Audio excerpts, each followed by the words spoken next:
Hello, કેમ છો બધા? તો ચલો આજે આવી ગયા છીએ કિચનમાં અને પાછું શું બનવાનું છે.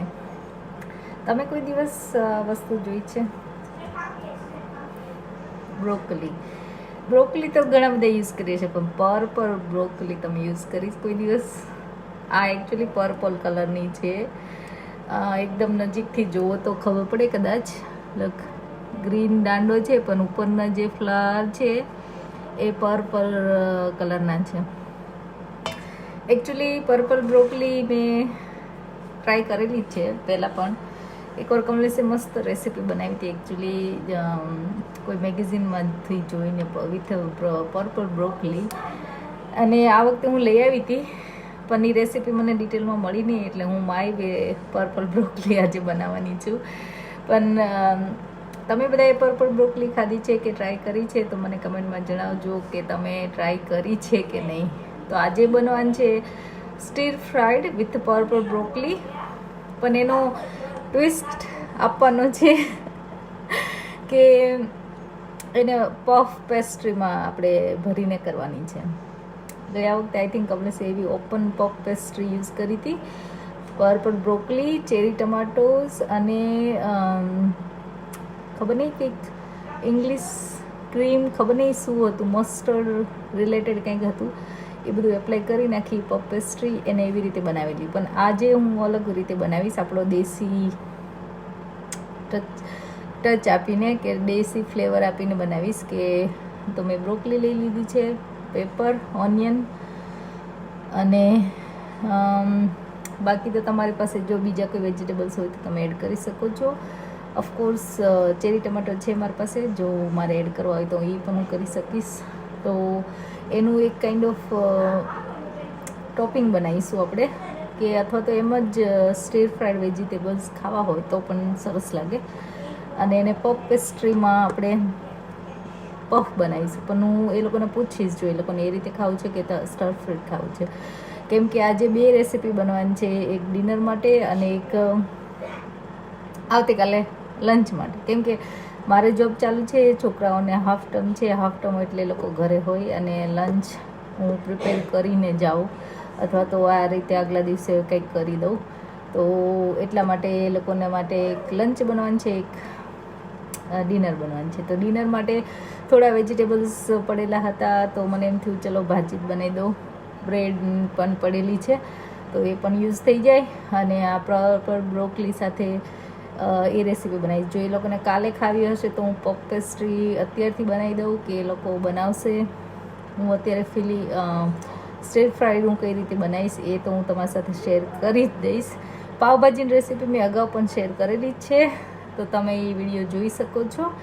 પણ આજે ચલો બનાવીએ પર્પલ બ્રોકલી.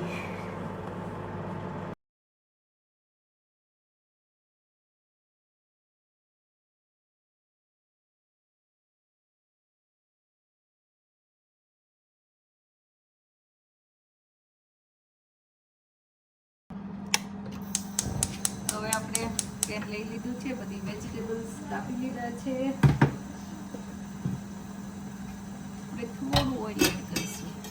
જો તમને બટર ભાવતું હોય તો ઓફકોર્સ તમે બટર પણ યુઝ કરી શકો છો. બહુ જ આમાં ઓઇલ લેવાનું નથી, એકદમ થોડું જ લેવાનું છે. અને ઓઇલ ગરમ થાય એટલે આપણે જે ઓનિયન ને એવું કાપેલું હતું એડ કરીશું. હું ઓનિયન બધી એવી રીતે છૂટી પાડી દઉં છું કે જેથી બધી સ્લાઇસ લાંબી લાંબી રહે.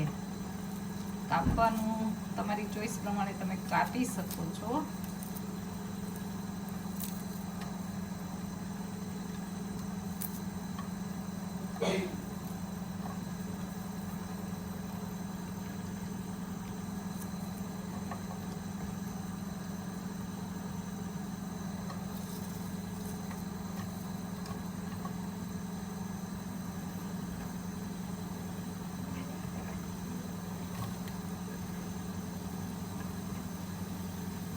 છે ને બધા વેજીટેબલ એકદમ ક્રન્ચી રહે ને એવા તે સાતળવાના છે.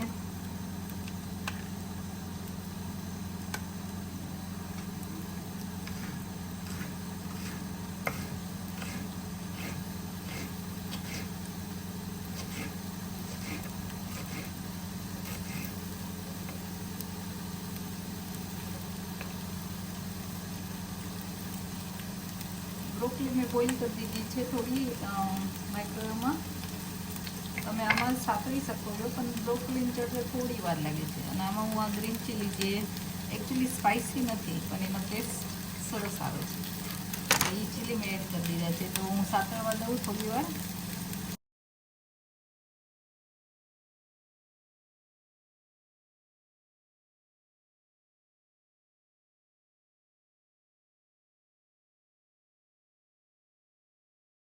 તો આમાં મેં હલુમી એડ કરી છે. હલુમી ચીઝ છે એનાથી એ વેજીટેરિયન માટે ગુડ સોર્સ ઓફ પ્રોટીન છે.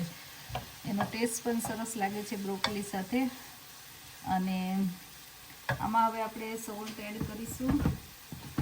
બહુ સોલ્ટ એડ કરવાની જરૂર નથી, કારણ કે હલુમી એકચ્યુઅલી બહુ સોલ્ટી હોય છે, એટલે તમે એકચ્યુઅલી ન એડ કરો ને તોય ચાલે સોલ્ટ. તો તમને એવું લાગે કે મીઠા મોળું લાગે છે તો સોલ્ટ એડ કરવાનું. થોડોક બ્લેક પેપર પાવડર એડ કરીશ અને my all time favourite schezwan ચટણી થોડી એડ કરીશ.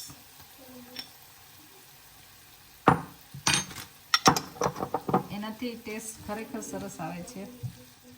બીજું કંઈ મસાલા એડ કરવાના આમાં નથી.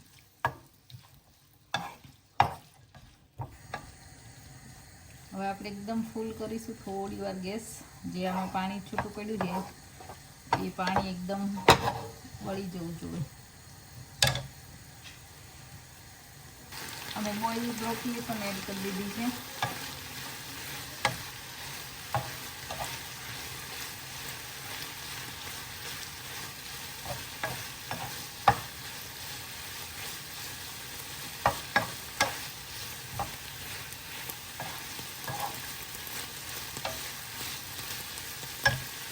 એકચ્યુઅલી આ ફિલિંગ રેડી થઈ ગયું છે. આ તમે હવે મેં કીધું એમ પફ પેસ્ટ્રી પર ફિલિંગ તરીકે યુઝ કરી શકો છો.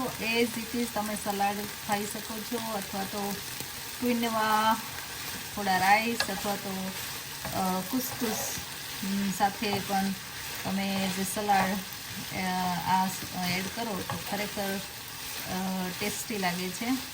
તો તમે જો ટ્રાય ન કર્યું તો કરજો અને મને કહેજો કે એકચ્યુઅલી કેવું લાગે. તો હવે આપણું ફિલિંગ રેડી થઈ ગયું હતું. આ પફ પેસ્ટ્રી મારી પાસે ફ્રોઝન હતી, મેં કાઢી લીધી છે. અને આવી રીતે આપણે ઓપન પફ જ બનાવીશું.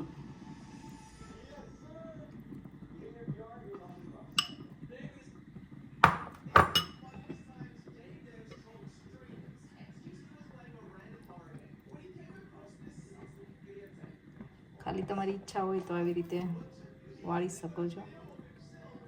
તો હું આવી રીતે બનાવીશ આજે. અહીંયા આમાં ડાળી દઈશ અને આમ થોડું શેપ આપી દઈશ એટલે આ ચોટેલું રહે. તો હવે આને હું એર ફ્રાયરમાં 180 થી 200 ડિગ્રી વચ્ચે પ્રીહીટ કરીને આમાં 10 મિનિટ માટે મૂકી દઈશ. તો હું પછી બતાવું કે પફ કેવો બનીને રેડી થઈ જાય છે. તો આ થઈ ગયો છે પફ સરસ રેડી, તમે જોઈ શકો છો. તો તમે ટ્રાય કરજો અને મને જણાવજો કેવો લાગ્યો. I got so much motherfucking going on right now.